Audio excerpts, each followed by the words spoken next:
Hi, my name is Stormy Peters, and I want to talk to you today about how we don't yet know how AI is going to change the world, but it is going to change the world. So I've been saying this and trying to start conversations about it with many people, and the first question is like, well then how will it? Because I say it's not just LLMs and chatbots, it's going to change the world in some much bigger way. And it's really frustrating when I don't know the answer to that question. How is it going to happen? I think we're starting to catch a glimpse with AI agents, but I still don't think we really know how it's going to change the world. And I read a post on Substack that really resonated with me. I'll post the link below in the notes, but I'm going to mangle his name or her name, their name. Nofal Khalid had a really good point and articulated it much better than I've been able to. The post is titled that AI is in the age of the dial-up modem, and I so agree. Think back to when you first were exposed to the internet. If you're old enough that you remember when the internet first came to public awareness.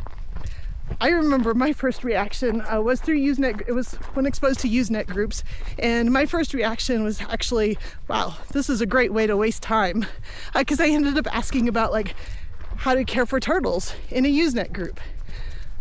Turns out the internet is, or can be, a huge waste of time, but it is so much more now.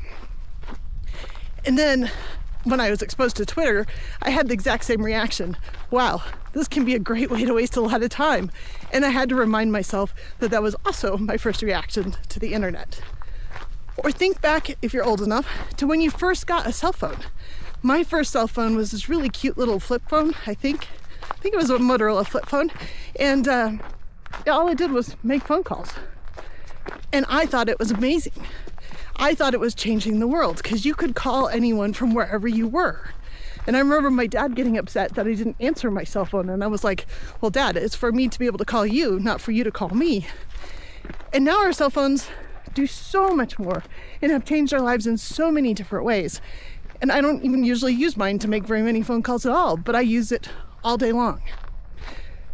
So I do believe that AI is in the age of the dial-up modem, and we don't really know how it's going to change the world.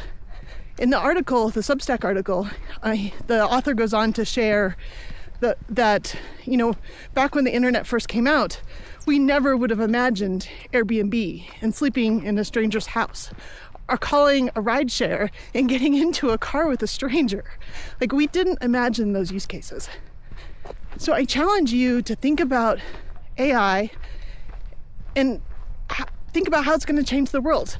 And I think we can get some clues from those previous technologies that changed the world. So if you look at the internet, the first thing that I used it for was communication. I was super excited that I lived in Houston and I could write a long letter, an email, to my parents who lived in Japan. And at the time, long distance phone calls were really expensive. Letters took a long time. They still do. Postcard I just sent from Portugal took 4 months to get to my in-laws. So the key to the internet there looked like communication. And I think that the internet has shown that it can change the world in many ways, but a lot of it hinges around communication and connecting people with other people. So connecting a rideshare passenger with a rideshare driver. If you look at cell phones, it was about being able to make a phone call from anywhere, wherever you were. And if you look at cell phones now, it's about carrying the knowledge of the internet, the power of the internet to wherever you are. So if we look at AI and we look at LLMs and chatbots and how they can offer us advice so quickly and compile knowledge, what does that translate into? So that's my long weekend thinking for you. Have a good one.